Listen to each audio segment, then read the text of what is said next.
what is important for us tonight is that in 711, Tariq ibn Ziyad, rahimahullah, a Berber from North Africa, following the commands of his leader, whose name was Musa bin Nusayr, rahimahullah, who was the leader of the Muslims in North Africa at the time, went across the straits, which is now known as Gibraltar. He had stopped at a mountain, so they called the mountain Jebel Tariq. So Jebel Tariq is Gibraltar. That's where it comes from. He stopped at the mountain, and they were actually responding to a cry that was being given by monotheistic people who were living in the Iberian Peninsula.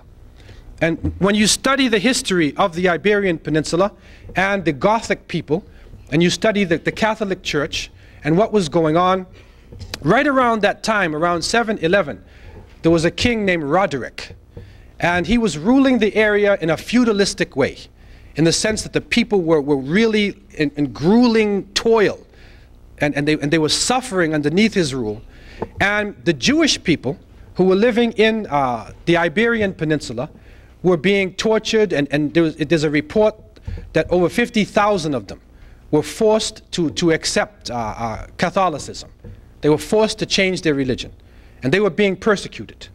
And so a number of monotheistic people were being persecuted, and they called out to Musa bin Nusayr.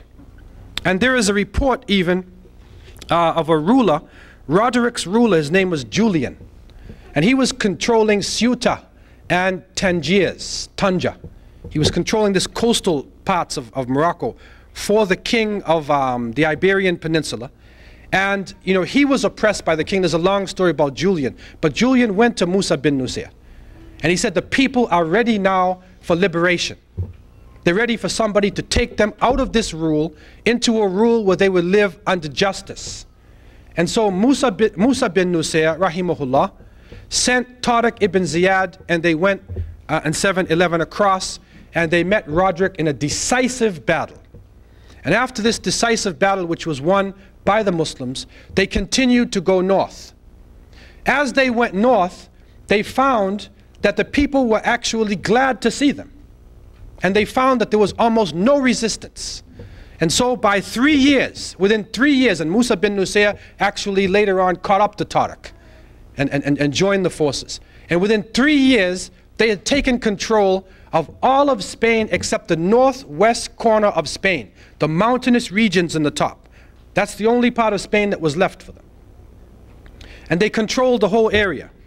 And it is interesting because there is a document which was describing a treaty that was made.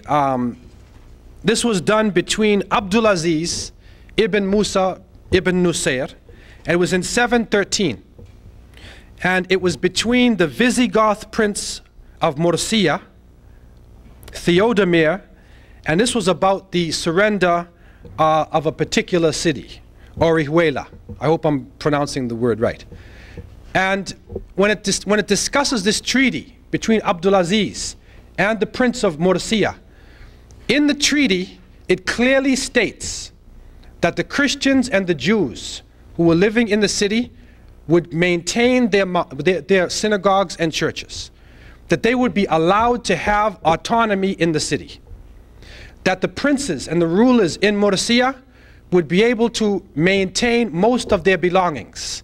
They did not have to surrender their belongings to the Muslims. That just about all of the slaves in the city were immediately freed. And when you see this, when this treaty came about, the people were joyous. The taxes that were on them in Roderick's time were lifted from them. And so this type of justice, when established in a practical way, the news of this spread throughout Spain. And this is really, I believe, the reason why the Muslims were successful in taking so much of the territory in such a short time. Because if they were a terrible force and were oppressing people, surely the people would have resisted. And when you look at the numbers of the Muslims, you will find that the number was very small.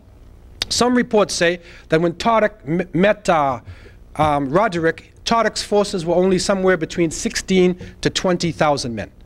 Roderick's forces were over 100,000. That's the type of odds that they were facing. But the people were suffering under oppression, and so they were able to establish themselves in the Iberian Peninsula.